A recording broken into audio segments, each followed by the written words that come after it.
क्या आपने कभी सोचा है कि जिस आदमी ने जाति के खिलाफ बगावत की, वो एक दिन खुद को हिंदू धर्म से ही अलग कर बैठा, और वहीं दूसरी ओर एक संगठन था जो पूरे देश को हिंदू राष्ट्र बनाना चाहता था। Doctor B.R. अम्बेडकर बनाम RSS। ये टकराव सिर्फ विचारों का नहीं था, ये भारत की आत्मा को दिशा देने वाली लड़ाई थी। डॉक्टर अम्बेडकर चाहते थे एक ऐसा भारत जहां ना कोई ऊंच हो ना कोई नीच। RSS चाहता था एक ऐसा भारत जहां हर कोई हिंदू के नाम पर एक हो। यहीं से शुरू हुआ वैचारिक टकराव। साल था 1949 से 1951। अम्बेडकर लाए हिंदू कोड बिल।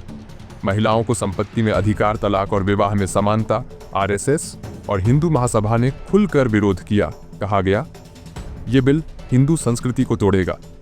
अम्बेडकर गुस्से में बोले, अगर महिलाओं को बराबरी नहीं दे सकते तो किस संस्कृति की बात कर रहे हो। और अंत में संसद ने बिल को रोका। अम्बेडकर ने इस्तीफा दे दिया। ये था पहला बड़ा टकराव।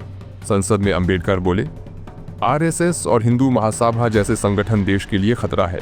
ये लोकतंत्र नहीं चाहते, सिर्फ अनुशासन के नाम पर मानसिक गुलामी फैलाते हैं। उनका आरोप साफ था, RSS जाति के उन्मूलन की बात नहीं करता, बस हिंदू एकता के नाम पर सबको चुप कराना चाहता है।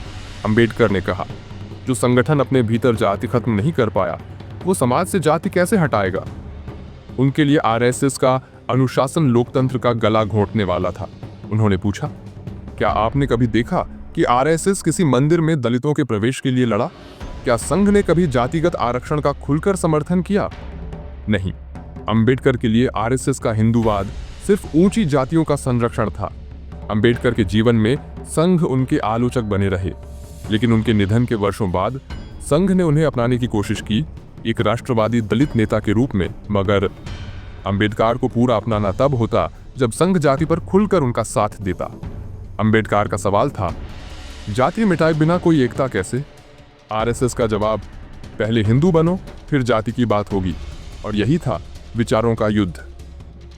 अम्बेडकर के निधन के बाद संघ की तरफ से कोई बड़ा सार्वजनिक बयान नहीं आया, न समर्थन न विरोध, चुप्पी। लेकिन रणनीति बदली। 1960 के दशक में RSS ने दलित समुदायों की ओर सॉफ्ट अप्रोच शुरू की। संघ के शाखाओं में निम्न जातियों के लिए आमंत्रण बढ़ा। 1990 के बाद जब बीजेपी और RSS की ताकत बढ़ी, तो उन्होंने अम्बेडकर को एक राष्ट्रभक्त के तौर पर पेश करना शुरू किया। अम्बेडकर के अनुयायी जैसे कन्शीराम अनंतेलतुम्बे ने साफ कहा, अम्बेडकर को अप्रोप्रिएशन, हड़पने की राजनीति से बचाओ। अम्बेडकर के लिए धर्म, जाति और संविधान का रिश्ता था क्रांतिकारी, जबकि RSS के लिए ये सब सिर्फ हिंदू आइडेंटिटी में समाहित हो जाना चाहिए। अम्बेडकर ने कहा था, अगर देश मनुवादी विचारधारा के अधीन हुआ तो लोकतंत्र सिर्फ एक ढांचा रह जाएगा। आज जब संविधान को बदलने की बातें होती हैं, जब समान नागरिक संहिता, UCC और NRC जैसे मुद्दे उठते हैं, अम्बेडकर के विचार फिर जिंदा हो जाते हैं। और ये सवाल फिर से खड़ा होता है, क्या RSS अम्बेडकर के विचारों से टकराव छोड़ चुका है, या आज भी वैचारिक लड़ाई जारी है, बस नए रूप में? दोनों का सपना, भारत महान बने, पर अम्बेडकर का रास्ता संविधान से था, RSS का रास्ता संस्कृति से। अब फैसला जनता के हाथ में है, कौन सा रास्ता चुना जाए। अम्बेडकर ने हमें संविधान दिया, लेकिन क्या हम सच में उस संविधान पर चल रहे हैं? उन्होंने कहा था, राजनीतिक स्वतंत्रता तब तक अधूरी है जब तक सामाजिक समानता न मिले। तो सवाल ये है, क्या 2025 का भारत अम्बेडकर के सपनों का भारत है, या फिर हम सिर्फ मूर्तियां बना रहे हैं और विचारों को भूलते जा रहे हैं?